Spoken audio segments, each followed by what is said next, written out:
Sir, you're under investigation for misconduct with subordinate families. Colonel Mason Hargrove's hand froze mid-air, coffee mug suspended between desk and lips. His face, once the picture of military confidence, drained of color as 17 pairs of eyes watched his perfect world crumble in real time.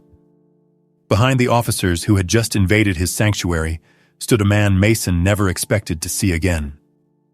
Logan Reed, not in uniform, silent, watching. The same Logan Reed whose wife Mason had seduced. The same subordinate whose career Mason had systematically destroyed. The same broken man who had disappeared into the system 3 years ago, except he wasn't broken anymore. "That's the guy?" whispered a young lieutenant, eyes darting between the decorated colonel and the quiet civilian observer. The lead investigator dropped a thick folder on Mason's desk. 17 victims, 8 years, all documented. Mason's eyes locked with Logan's, searching desperately for the hot satisfaction of revenge, for some glimpse of the emotional wreckage he'd created. Instead, he found something far more terrifying, the cold, patient precision of justice perfectly served. "This isn't revenge," Logan said, his voice carrying the weight of 3 silent years. "It's reversal. How does a man with nothing left to lose dismantle a powerful predator protected by the very system meant to stop him? And what happens when revenge isn't enough?" 3 years earlier, dust motes danced in the late afternoon sunlight streaming through the windows of Logan Reed's house, a house that no longer felt like his. After 11 months in Afghanistan, the familiar should have been comforting. Instead, everything felt slightly off-kilter, as if someone had moved all his furniture 2 inches to the left while he was gone. The air held unfamiliar notes. Beneath the lavender cleaning product Emily always used lurked something else. A cologne he didn't recognize, woody and expensive. Not military issue, not his. Logan set his duffel bag down in the entryway, the thud echoing through rooms that seemed both smaller and emptier than he remembered. His boots left faint impressions on the carpet he and Emily had installed together the weekend before his first deployment. 2 lifetimes ago, in the kitchen, a half-empty bottle of Macallan 18, not Logan's brand, not Logan's price range, stood beside 2 crystal tumblers on the counter. One with a faint smudge of lipstick, Emily's shade, the other clean but clearly used. Logan stood motionless, his training taking over, assessing, cataloging, processing. The soldier in him mapped the evidence dispassionately, while the husband in him began to fracture along fault lines he hadn't known existed. The sound of keys in the front door pulled him from his thoughts. Emily froze in the doorway, grocery bags clutched to her chest like armor. Her eyes widened, not with joy, not with the tearful reunion they'd rehearsed in video calls, but with something that looked uncomfortably like panic. "You're home," she said, the words falling flat between them. "You're home early. Not welcome home, not I missed you." Just the naked surprise that he had arrived 48 hours ahead of schedule because he'd pulled strings to get on an earlier transport. To surprise her. "Surprise," Logan said, the word hollow. Emily's eyes darted to the whiskey, to the glasses, then back to him. Her fingers tightened around the paper bags until her knuckles whitened. "Logan, I don't," he said quietly. The single syllable contained multitudes. "Don't lie, don't explain, don't make this worse." They stood in silence, the air between them thick with unspoken accusations and unasked questions. Outside, a lawnmower droned. A neighbor called to a child. Normal life continuing while theirs imploded in slow motion. Neither moved toward the other. The distance between them, 8 feet of kitchen tile, might as well have been the ocean he'd just crossed. "I should have called," Logan finally said, though they both knew that wasn't the issue. Emily set the groceries down with deliberate care, as if any sudden movement might shatter whatever fragile thing remained between them. "Yes, you should have." 2 days later, Logan sat alone at the end of a bar that catered to civilians rather than military personnel. He'd chosen it specifically for its anonymity, for the blessed absence of questions about deployment, about coming home, about readjustment. The bartender had just set down his second bourbon when the door opened, admitting a burst of laughter along with 2 familiar figures, Colonel Mason Hargrove, Logan's commanding officer, and Emily.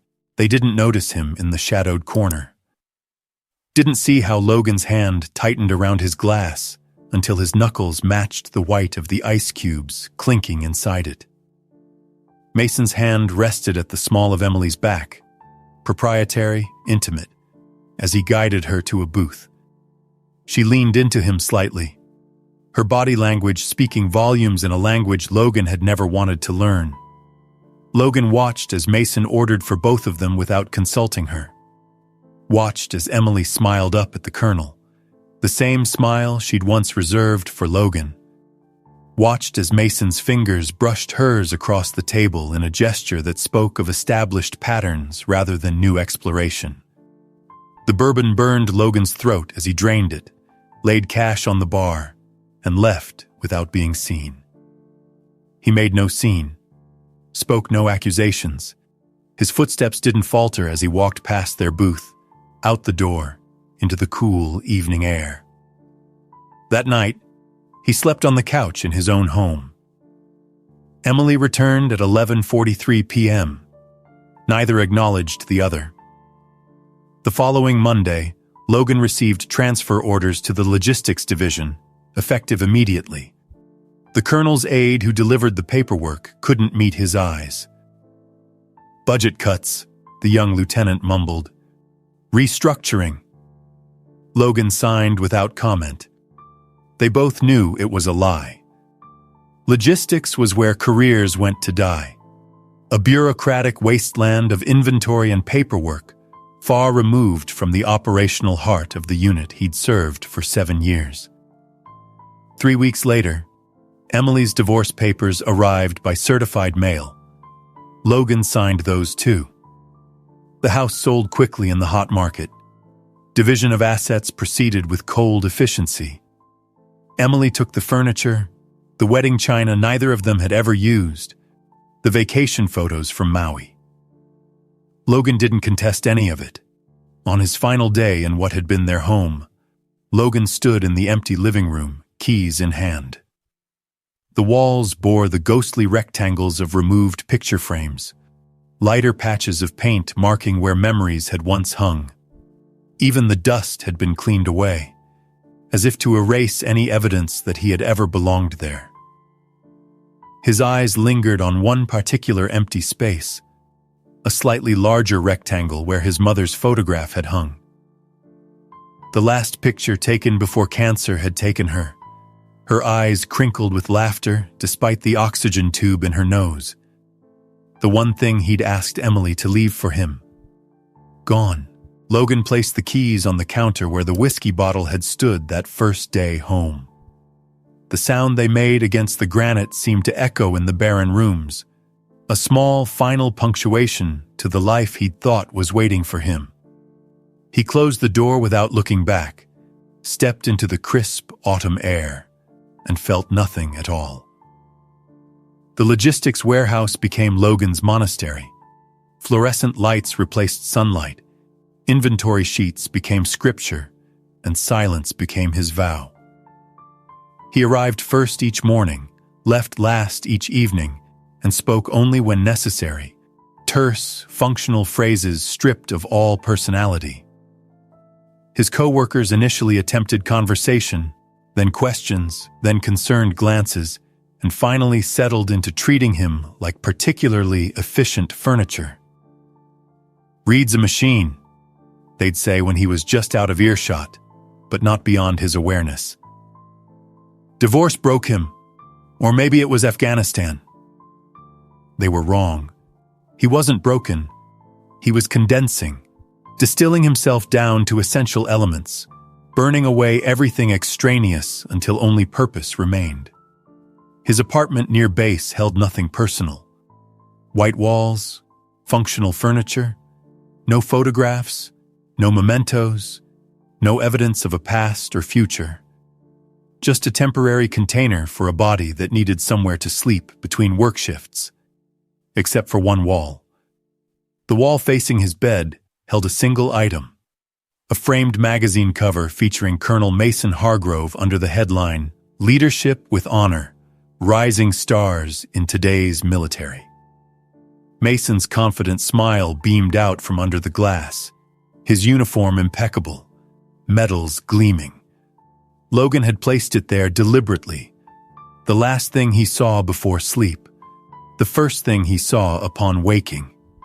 Not as a torment, as a reminder, each night after his Spartan dinner, whatever provided necessary calories with minimal effort, Logan would sit at his kitchen table with military manuals, legal textbooks, and ethics guidelines. He read systematically, highlighting passages, making notes, building knowledge like others might build muscle, methodical, relentless, patient. He wasn't studying for promotion or advancement. He was learning the system's architecture, its strengths, its vulnerabilities, its pressure points. On Tuesdays and Thursdays, he attended law classes at the community college. Not for a degree, but for understanding. The professor noted his intensity, his precise questions about burden of proof, about documentation requirements, about chain of custody for evidence. "Planning to become a JAG officer?" she asked once after class. "No," Logan replied. "Just trying to understand how things work." 6 months into his exile, Logan volunteered for the most tedious assignment in logistics: records management. His supervisor was so grateful for the rare volunteer that he didn't question Logan's sudden interest in dusty file rooms and ancient documentation systems. "Knock yourself out, Reed," he'd said, handing over the keys to the records facility. "Just make sure nothing gets lost." Nothing would get lost. That was precisely the point. In the dim light of the records room, surrounded by the musty scent of paper and the hum of dehumidifiers, Logan began his archaeology, digging through layers of bureaucracy, unearthing patterns buried in transfer orders, complaints, commendations, and personnel movements. He created his own system, a parallel record-keeping that no one had requested and no one monitored. Spreadsheets tracking personnel transfers under Mason's command, dates of complaints filed and their subsequent disappearance, patterns of promotions and demotions that correlated with personal entanglements. During his lunch breaks, Logan would sit alone, mechanically consuming whatever food he'd brought while scrolling through social media profiles of military spouses. He wasn't stalking. He was connecting dots, noting who had suddenly gone quiet online, whose husbands had been unexpectedly transferred, who had moved back to their hometowns without explanation.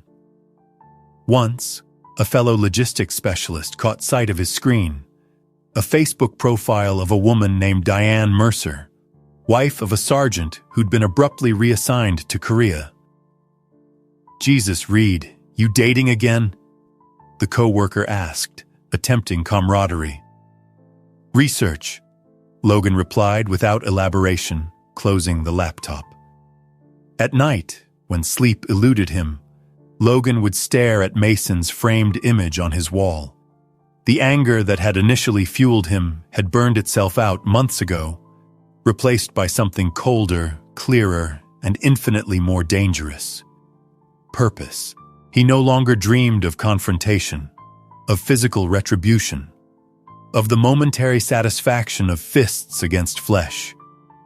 Those were amateur fantasies, emotional indulgences that would change nothing.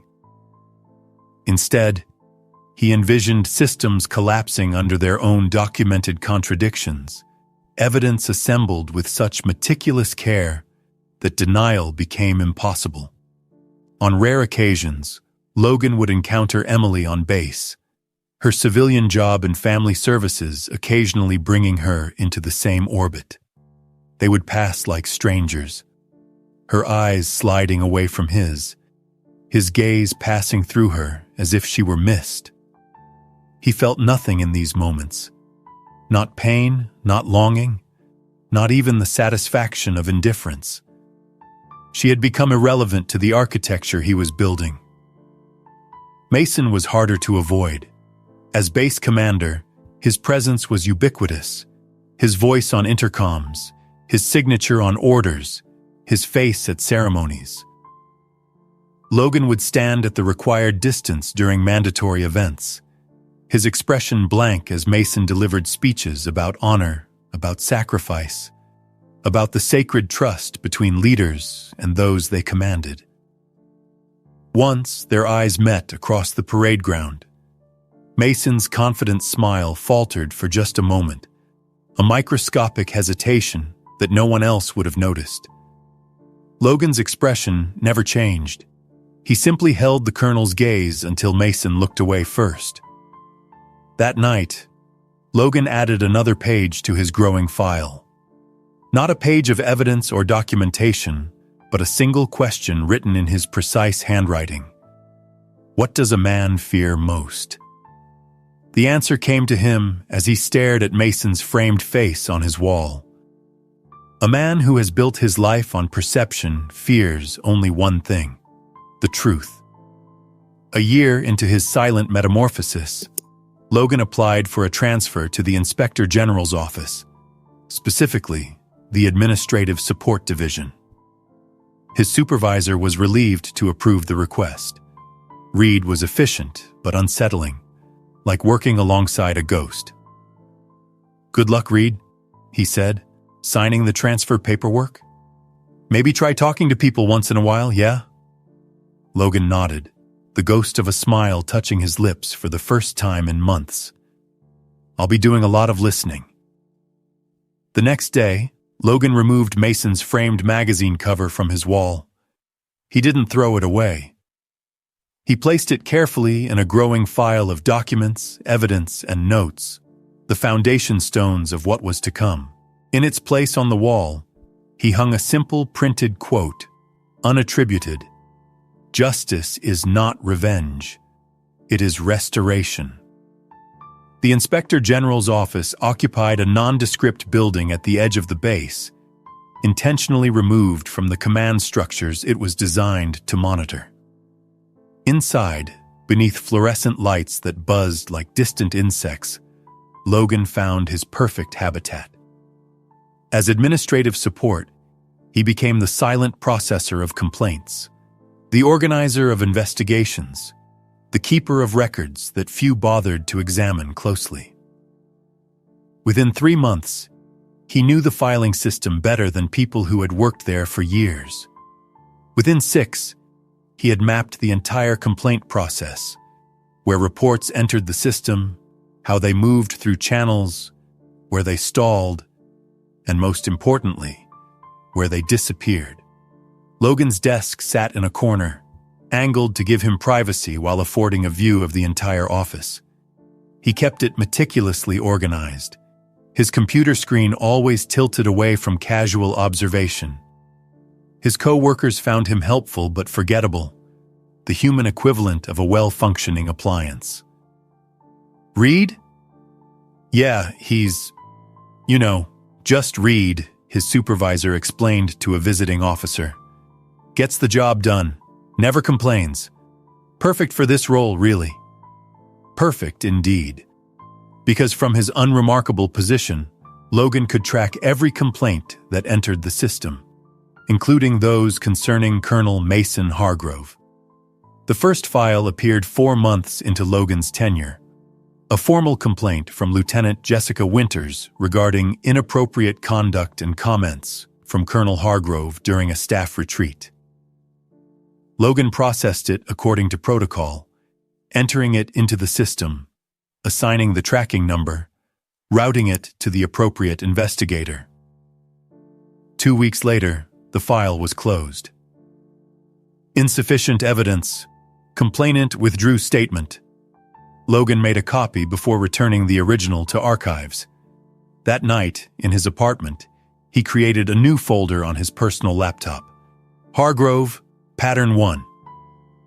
The second complaint came 3 months later.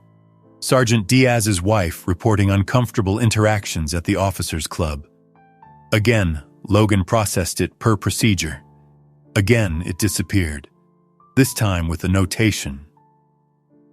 Misunderstanding resolved through mediation.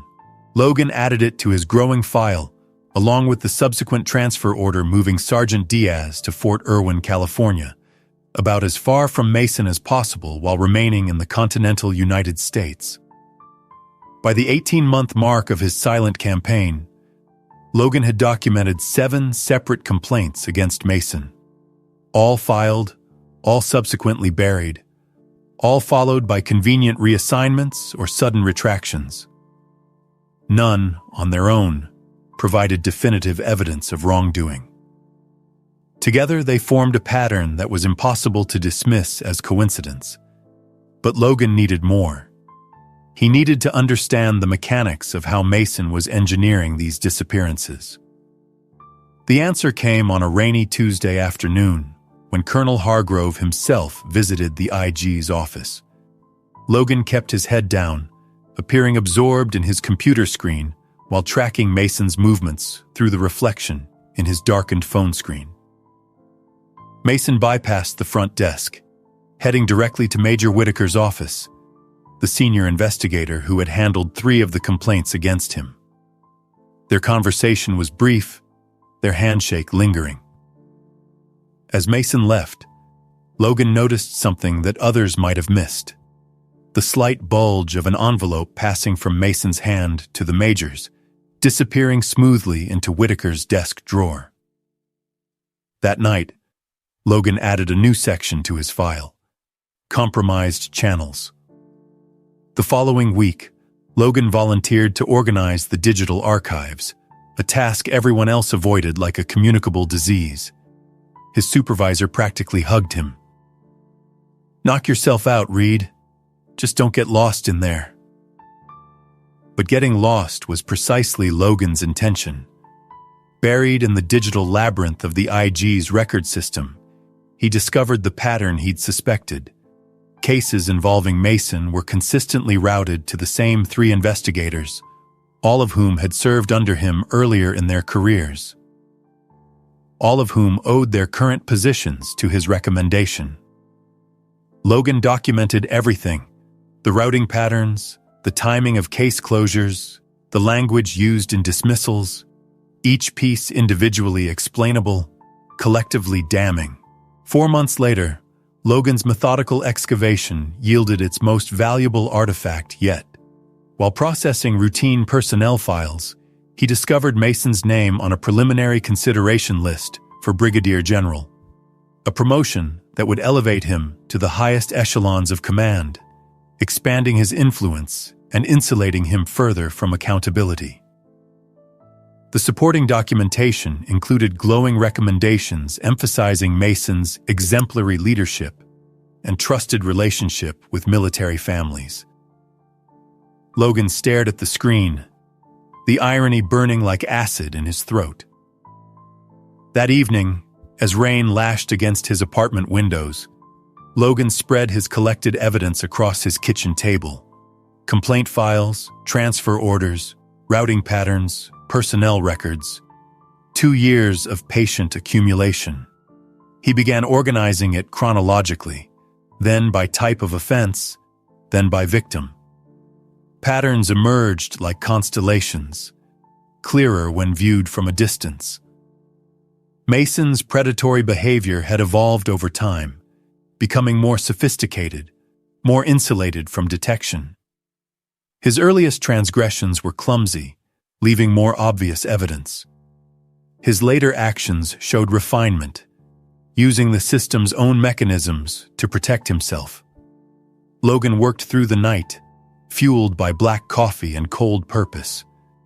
By dawn, he had created a comprehensive timeline spanning 8 years, documenting 17 cases involving 15 different women, all connected to subordinates under Mason's command, all systematically silenced through the very systems designed to protect them. The evidence was compelling, but still incomplete. Logan needed first-hand testimony, statements from the women themselves to corroborate the documentary evidence. But how to approach them without exposing his purpose, without alerting Mason to his activities? The answer came from an unexpected source. While processing routine base communications, Logan noticed an announcement for a new support group for military spouses dealing with deployment stress, hosted by the Family Readiness Center.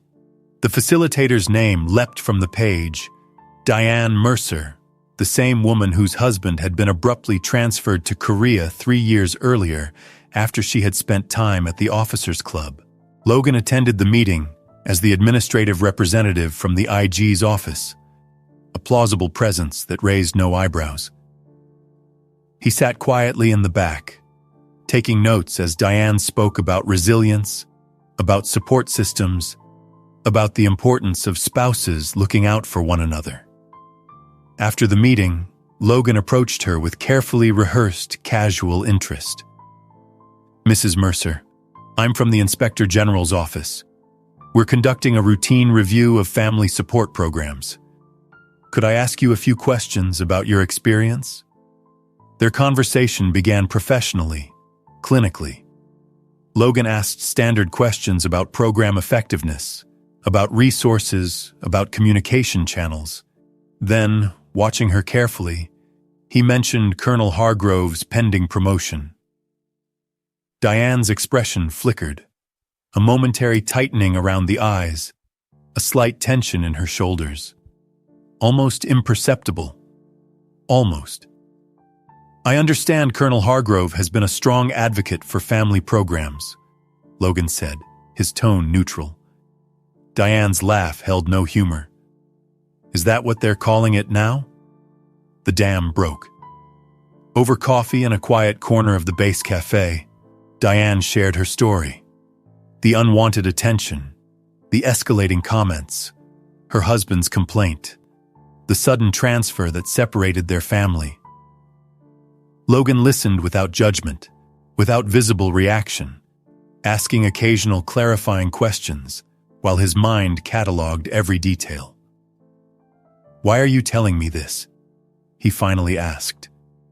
"You must know the risks." Diane studied him, her eyes searching his face for something. "Because you're actually listening. And because you're the first person who's asked, who doesn't seem to worship the ground Hargrove walks on." She paused. "And because I'm not the only one. Would the others talk to me?" Logan asked, his voice carefully modulated to hide the surge of anticipation. "Not officially," Diane said. "We've all seen what happens when you file official complaints. But off the record, if they believed it might actually matter this time? Maybe." Logan nodded, his expression giving nothing away. "It will matter." That night, he added a new section to his growing file. Witness statements, potential. 3 days later, he received a text from Diane. Just an address and a time. Logan arrived at the modest off-base coffee shop to find Diane sitting with 3 other women, all wives of enlisted men who had served under Mason, all with stories that fit the pattern Logan had documented. For 2 hours, Logan listened, recorded with permission, and built the human dimension of his case.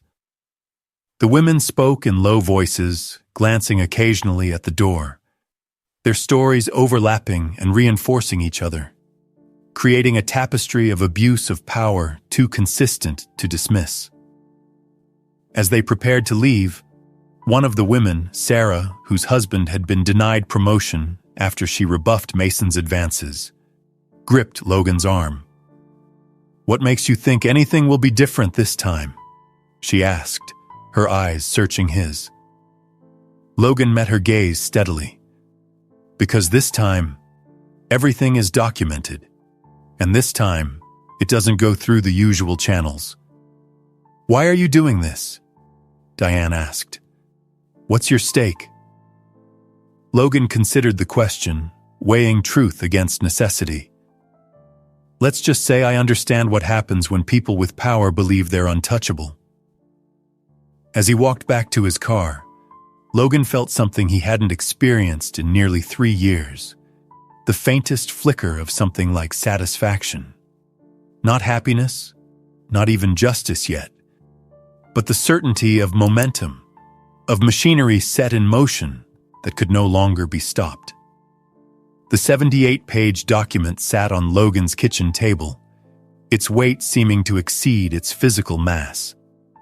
3 years of meticulous work, of patient accumulation, of strategic silence, all distilled into black text on white paper, secured in a plain blue binder with no external markings. Logan ran his fingers over the cover, feeling the slight texture of the cardstock. Inside lay the complete anatomy of Mason's abuses. 17 cases documented with timeline precision, supporting evidence cross-referenced and indexed. Witness statements transcribed and annotated. A comprehensive record of power corrupted and system compromised. What the document lacked was a signature. The final page, where the complainant would normally identify themselves, remained conspicuously blank. Logan had deliberated this point extensively. Signing would make the complaint official, would give it the weight of personal testimony. But signing would also expose him, would give Mason a target, would transform the investigation from an examination of evidence into a battle of personalities. The scorned former subordinate against the decorated colonel. Logan knew how that narrative would play out. Mason would spin it as revenge, as bitterness, as the desperate flailing of a failed officer. The evidence would be secondary to the story. No, better to let the evidence speak for itself. Better to remain the ghost in the machine. At precisely 5:30 the next morning, Logan entered the base through the north gate, not his usual entry point. He wore civilian clothes, his posture deliberately altered to change his silhouette. The security camera would record someone entering, but not necessarily Logan Reed. The administration building stood silent in the pre-dawn gloom, most offices still hours from opening. Logan used his access card to enter, his footsteps echoing in the empty hallways as he made his way to the 3rd floor, to the Office of Ethical Oversight, a division separate from the Inspector General, reporting directly to the Commanding General of the entire installation. Outside the office, Logan paused, listening to the building's silence. Then, with practiced movements, he slid the unmarked blue binder into the secured drop box used for confidential reports. A box checked only by the ethics officer himself, bypassing secretaries, assistants, and the normal bureaucratic channels that Mason had compromised. The binder made a soft thud as it hit the bottom of the metal box. Logan allowed himself one deep breath, then turned and retraced his steps through the empty building, exiting as anonymously as he had entered. By 6:15, he was at his desk in the IG's office, beginning his day as if nothing had changed, as if he hadn't just lit a fuse that would burn its way through the command structure with unstoppable precision. 3 days passed in perfect normalcy. Logan processed paperwork, attended meetings, ate lunch alone at his corner table in the commissary. He gave no indication that he was counting hours, watching for ripples in the pond of base routine. On the 4th day, The ripples appeared. Logan was filing reports when Colonel Hargrove strode through the main doors of the IG's office. Not with his usual confident swagger, but with the tight, controlled movements of a man under strain. Behind him walked Lieutenant Colonel Pearson from the ethics office, his expression professionally neutral. "Colonel Hargrove," Pearson said, his voice pitched to carry just far enough. "We need to continue our discussion in private." Mason's eyes darted around the room, as if searching for something or someone. For a moment, his gaze passed over Logan, who kept his head down, his hands steady as they continued organizing files. "This is completely unnecessary," Mason said, his voice carrying the brittle edge of forced confidence. "A simple misunderstanding that could be cleared up with a phone call. Nevertheless, sir, protocol requires a formal response to the allegations, if you'll follow me." They disappeared into a conference room, the door closing with a soft click that seemed to echo through the suddenly silent office.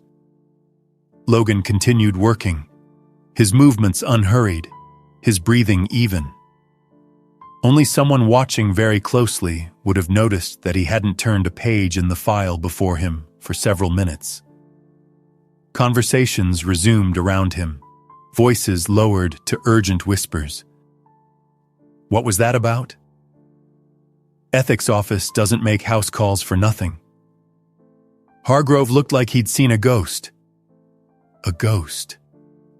Logan allowed himself the smallest internal smile at the aptness of the description. The meeting lasted 2 hours and 17 minutes. When the door finally opened, Mason emerged first, his complexion ashen beneath his tan, his normally immaculate uniform showing uncharacteristic signs of distress, a loosened tie, collar slightly askew. As Mason crossed the office toward the exit, his hand trembled visibly, a small but unmistakable tremor that sent a ripple of shock through the watching staff. Colonel Mason Hargrove, decorated combat veteran, paragon of military bearing, was shaken. Just before reaching the door, Mason stopped abruptly, his body going rigid. His head turned slowly, eyes scanning the room until they found Logan, still at his desk, still organizing files, still outwardly oblivious to the drama unfolding around him. For 3 heartbeats, their eyes locked. In Mason's gaze burned recognition, then disbelief, then the dawning horror of understanding. In Logan's, nothing. No triumph, no satisfaction, no acknowledgement. Mason's mouth opened slightly, as if to speak, then closed. His shoulders squared with visible effort as he reassembled his command presence. Without another word, he turned and left, the door closing behind him with quiet finality. Logan finished organizing his files, closed the drawer, and moved on to his next task. Around him, the office hummed with speculative whispers, theories multiplying like bacteria in a petri dish. No one approached Logan. No one thought to connect the quiet administrative assistant with the colonel's evident distress. No one except Mason himself. That evening, as Logan walked to his car in the deserted parking lot, a familiar voice called his name. He turned to find Major Whitaker, one of Mason's compromised investigators, approaching with the forced casualness of someone trying too hard to appear unthreatening. "Reed, got a minute?" Logan stopped, his keys held loosely in his hand. "Sir." Whitaker glanced around the empty lot, then stepped closer. "Interesting development today with Colonel Hargrove?" Logan said nothing, his face a study in polite attention. "Thing is," Whitaker continued, discomfited by Logan's silence, "some anonymous complaint landed on the ethics officer's desk. Pretty detailed stuff. Career-ending if even half of it sticks." Still, Logan waited. "Look, I know you process a lot of paperwork in the office. You see things, hear things. Whitaker's voice lowered. The colonel's wondering if you might have some insight into where this complaint originated. Logan allowed 3 seconds of silence to pass before responding. I process whatever comes across my desk, sir. I don't create the content. Of course, Whitaker said quickly. But you might have noticed something. Someone accessing files they shouldn't, asking unusual questions. I haven't noticed anything irregular, sir. Logan's voice remained perfectly neutral. Is there a specific concern about information security I should report to my supervisor?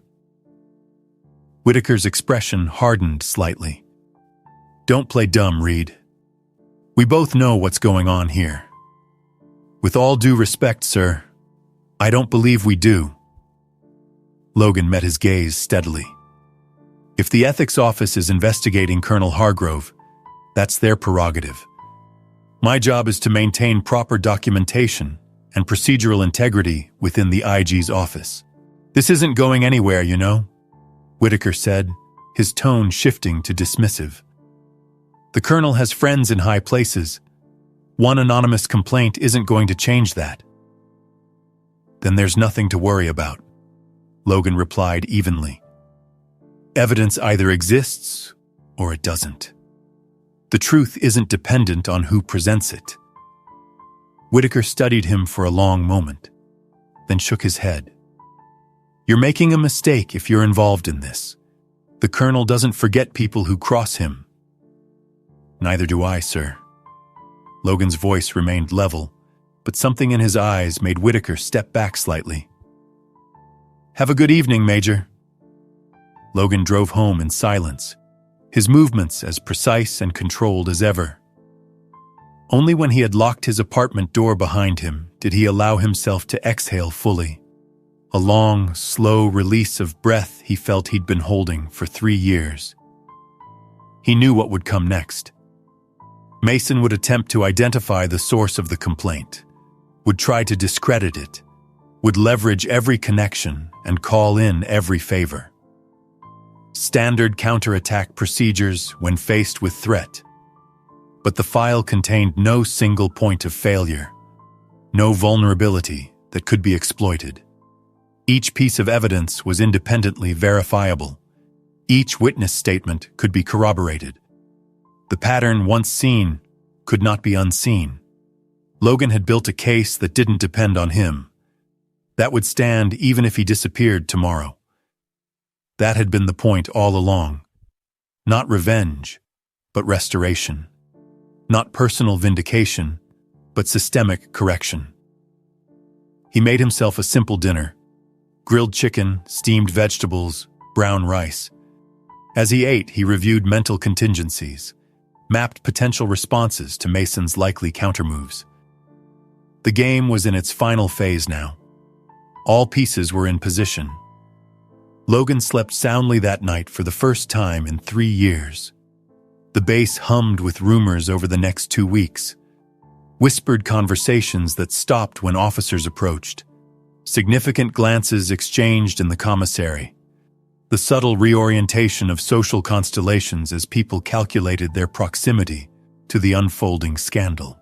Colonel Mason Hargrove still occupied his office, still wore his uniform with precision, still conducted his duties with outward professionalism.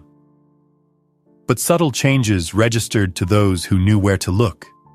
The canceled social engagements, the suddenly open spaces in his appointment calendar, the absence of his booming laugh in officers' gatherings.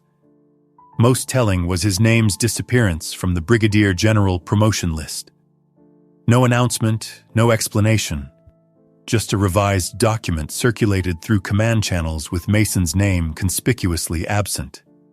Logan tracked these developments with clinical detachment, never commenting on the rumors that swirled through the office, never participating in the speculative conversations that consumed lunch breaks and coffee runs. He remained the quiet administrator, the efficient processor of paperwork, the forgettable presence in the corner. Only he noticed the increased activity between the ethics office and the inspector general. The sealed files moving through official channels, the closed-door meetings, the senior officers arriving from division headquarters. The machinery of accountability, once engaged, moved with ponderous but unstoppable momentum. On a Wednesday afternoon, Logan received a meeting request from the ethics officer himself, Lieutenant Colonel Pearson. The email gave no indication of the subject, just a time and place. Logan accepted without comment, his external demeanor betraying nothing of the quickened pulse beneath his calm exterior. Pearson's office was austere. No personal photographs, no decorative items, just the functional tools of his profession and a wall of reference volumes on military law and ethical standards. He gestured Logan to a chair across from his desk, studying him with thoughtful eyes. "Specialist Reed, thank you for coming." "Of course, sir." Pearson opened a folder on his desk, a folder Logan recognized instantly as a copy of his unmarked blue binder. "I've been reviewing this case extensively. Very thorough documentation." Logan said nothing, his face a study in professional attention. "What interests me," Pearson continued, "is not just the content, but the methodology. Whoever assembled this file has an unusual understanding of our documentation systems. They knew exactly where to look, what to connect, how to build a comprehensive picture from scattered evidence." Still, Logan waited. It's like someone with access to our filing systems, someone patient enough to build a case over years rather than days, someone who understands that evidence speaks louder than accusations. Pearson's eyes never left Logan's face. Someone like an administrative specialist in the IG's office, perhaps. Logan met his gaze steadily. "The file was submitted anonymously, sir." "Yes, it was." Pearson nodded. "And it will remain anonymous in all official proceedings. I'm not asking you to confirm or deny anything, Specialist Reed. That's not why I called you here." "May I ask why you did call me here, sir?" Pearson closed the folder.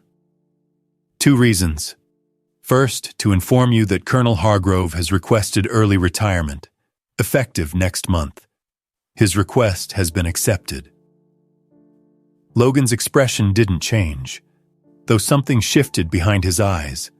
Not triumph, but the quiet acknowledgement of completed purpose. "And the second reason, sir? To ask what you plan to do next." Pearson leaned forward slightly. "Someone with your attention to detail, your understanding of systems, and your commitment to accountability would be an asset to this office." For the first time in the conversation, Logan showed genuine surprise. "You're offering me a position?" "I'm suggesting you consider applying for one," Pearson clarified. "Your current role doesn't seem to fully utilize your capabilities." Logan was silent for a moment, considering. "With respect, sir, I think my work here is complete." Pearson nodded slowly, as if this confirmed something he'd already suspected. "Very well. Should you change your mind, my door is open." As Logan stood to leave, Pearson added, "Whatever your next steps, Specialist Reed, I hope you find what you're looking for." Logan paused at the door. "It was never about finding something, sir. It was about restoring something." The following week, Logan submitted his resignation from military service. His supervisor expressed perfunctory regret, but little surprise. Reed had always seemed like someone passing through, never fully integrated into the office culture. His final day arrived with little ceremony. He cleared his desk, turned in his access cards, and walked out of the building without looking back. No farewell gathering, no signed card, no awkward speeches about contributions and future success. Just the quiet closure of one chapter and the opening of another. 3 days later, Logan signed a lease on a small storefront 10 miles from base, a modest space with large windows and good natural light. He spent 2 weeks renovating it himself, installing bookshelves, comfortable seating, a small kitchenette, and a conference room in the back. On a crisp autumn morning, he hung a simple sign above the door: Shield and Honor, Advocacy Services. The mission statement, framed on the wall inside, was equally straightforward: providing support, resources, and advocacy for military families facing institutional barriers to justice. Logan expected a slow start: word-of-mouth clientele, gradual trust building within the community.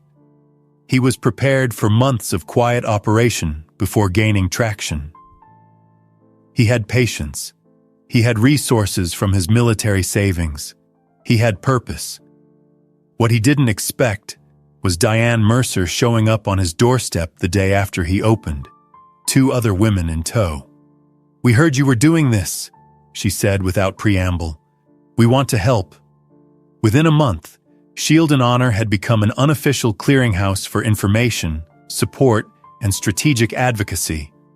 Logan provided the system's knowledge, the understanding of military bureaucracy, the navigation of official channels, the documentation requirements for effective complaints. Diane and the growing network of volunteers provided the human connection, the peer support, the emotional validation, the community that made victims feel less alone. They took no public credit for Mason's downfall, made no announcements, sought no recognition. But word spread through the quiet channels of military spouse networks.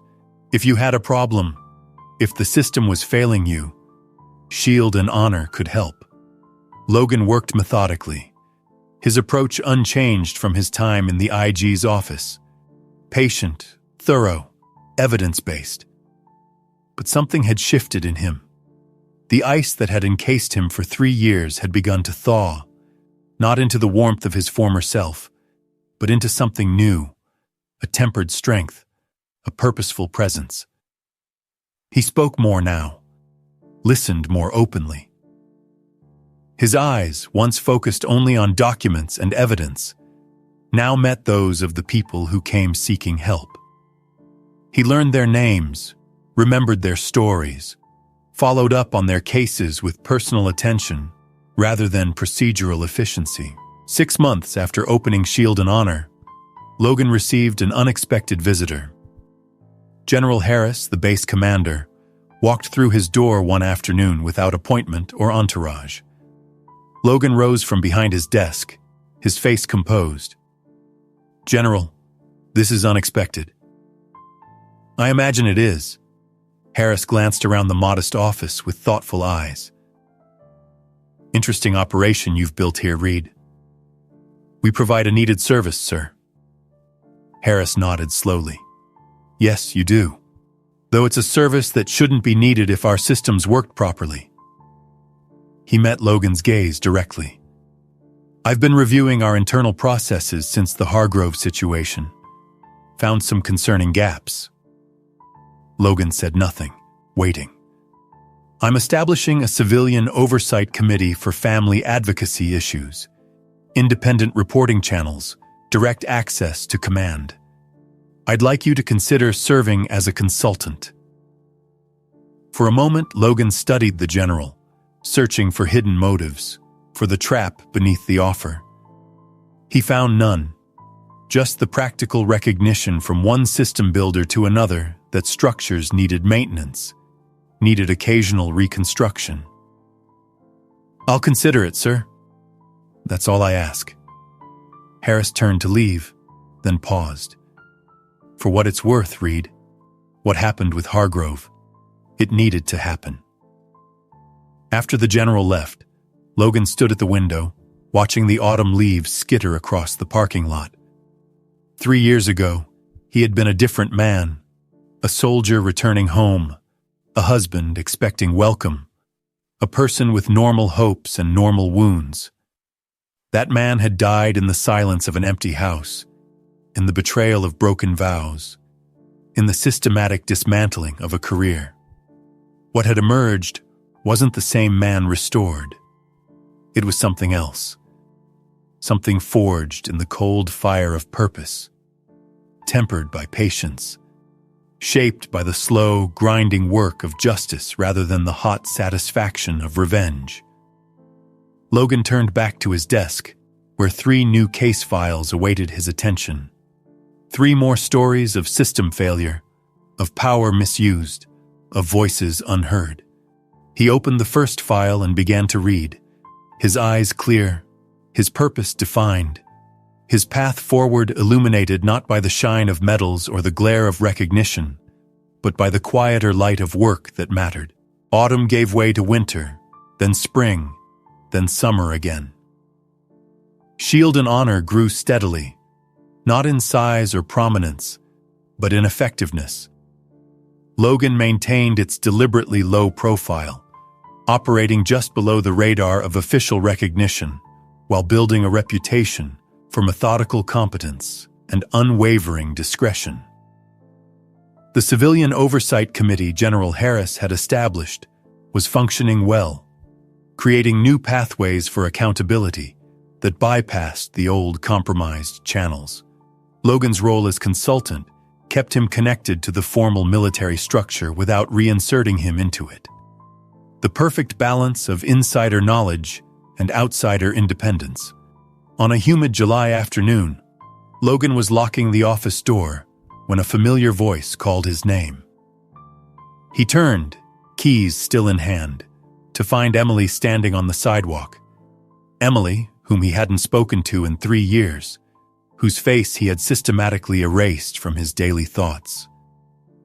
She looked different, her hair shorter, her posture less certain than he remembered. She wore civilian business attire, a pencil skirt and blouse that suggested a corporate job rather than her former position in family services.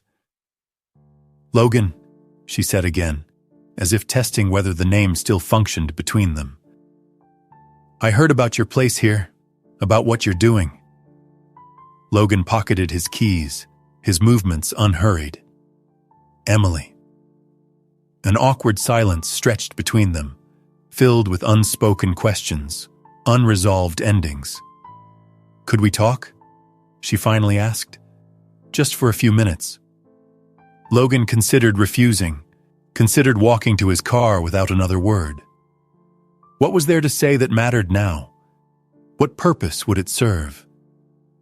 But something in her expression, not the confidence he remembered, but a fragile determination, made him nod. "There's a coffee shop around the corner."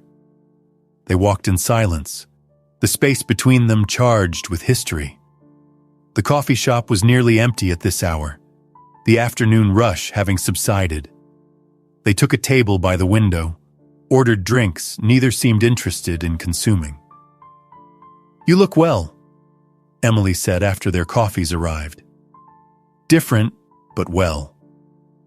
Logan didn't return the pleasantry. "What did you want to talk about?" Emily's fingers tightened around her cup. "I heard about Mason, about what happened, about your involvement." "I don't know what you mean." "Please, Logan." A hint of the old Emily showed through, the directness he had once admired. "I know it was you. Not officially, maybe, but it was you who built the case against him." Logan took a deliberate sip of his coffee, neither confirming nor denying. "I'm not here to expose you," Emily continued, "or to criticize. I needed to understand." "Understand what? Why now? After all this time? Was it because of us? Because of what happened?" Logan set his cup down carefully. "It wasn't about us."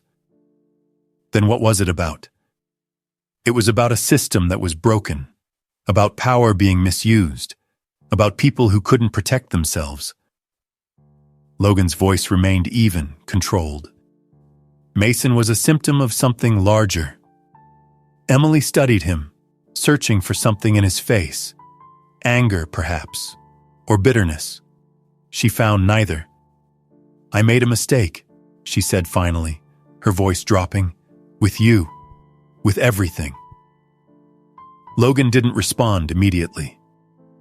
Outside the window, a young family walked past.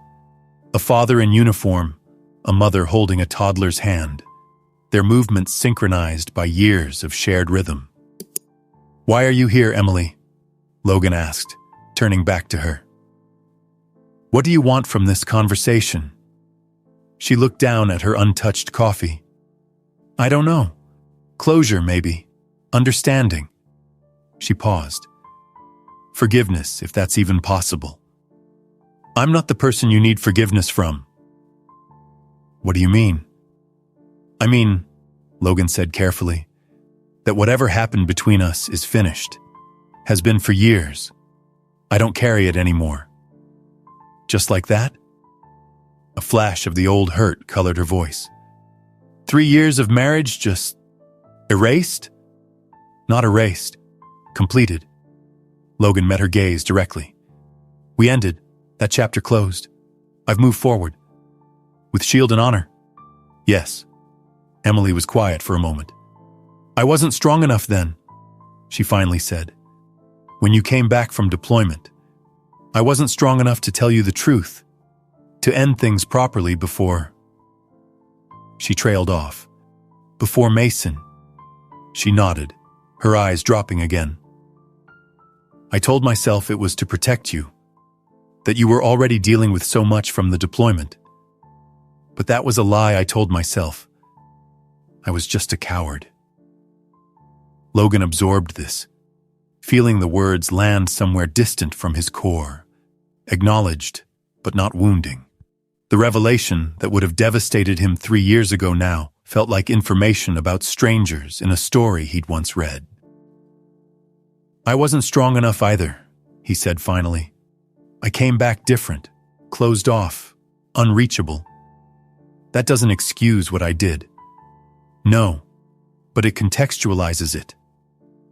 Logan's voice held no bitterness, just the clear-eyed assessment of a past he'd thoroughly examined. "We both failed that marriage, Emily. In different ways, but we both failed it." They sat in silence for a moment, the admission hanging between them. Not reconciliation, but a shared acknowledgement of a truth they'd both avoided. "What happens now?" Emily asked. "With your work here? With Mason gone?" "The work continues. Mason wasn't the only problem in the system." Emily nodded slowly. "And you? Are you happy?" Logan considered the question, not as the deflection it might have been, but as a genuine inquiry deserving honest assessment. "I'm purposeful," he said finally. "I'm effective. I'm building something that matters." He paused. "Happiness is a different question, one I'm still working on."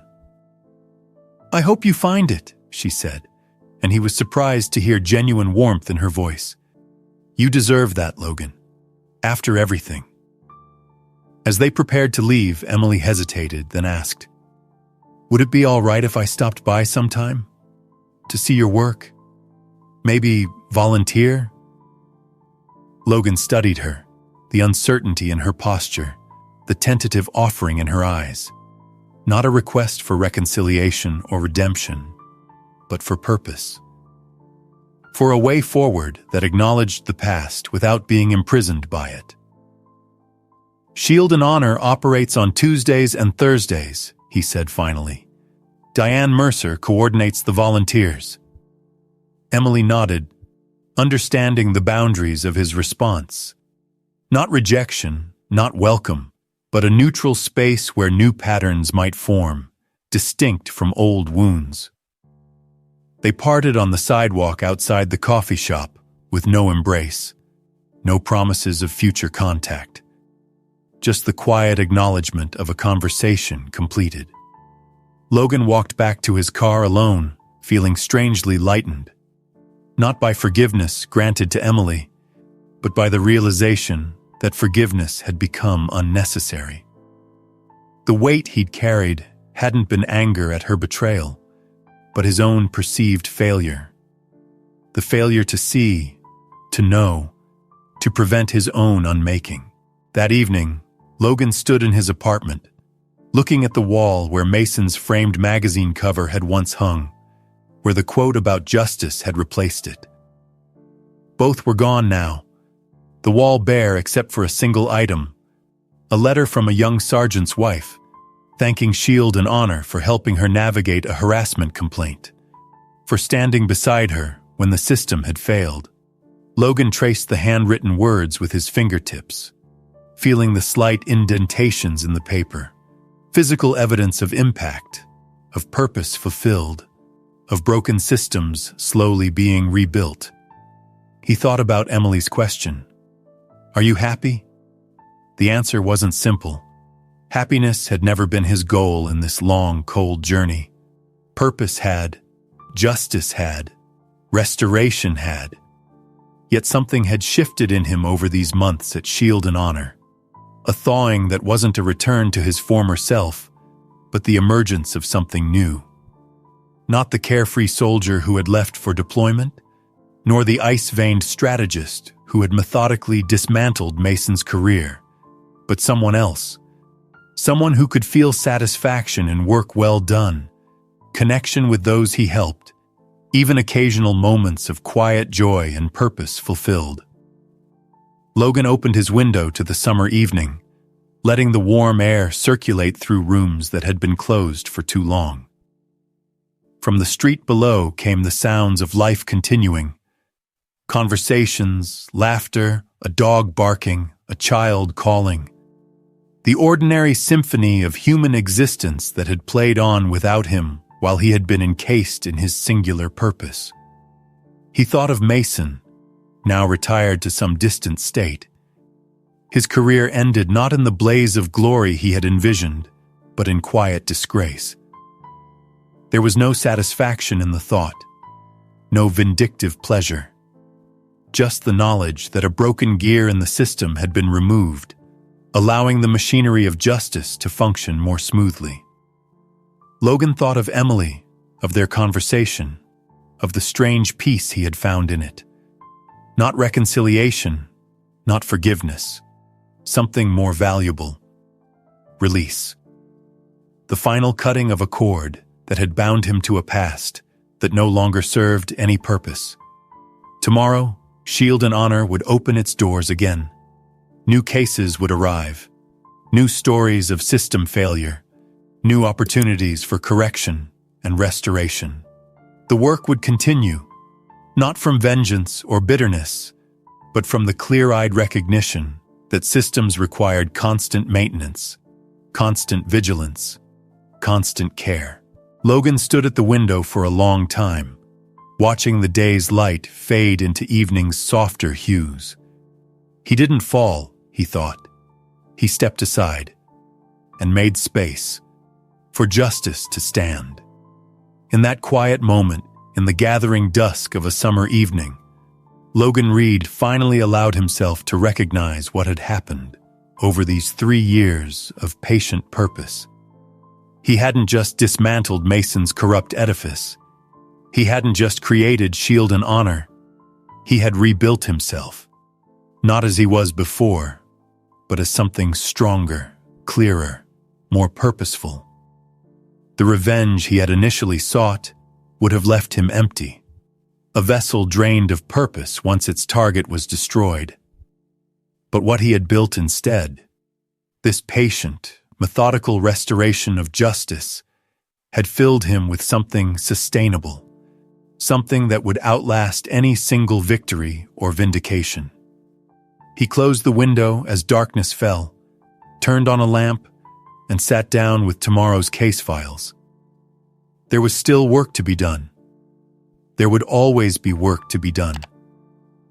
And in that certainty, in that continuous purpose, Logan Reed had found something more valuable than the sharp, fleeting satisfaction of revenge. He had found his way forward.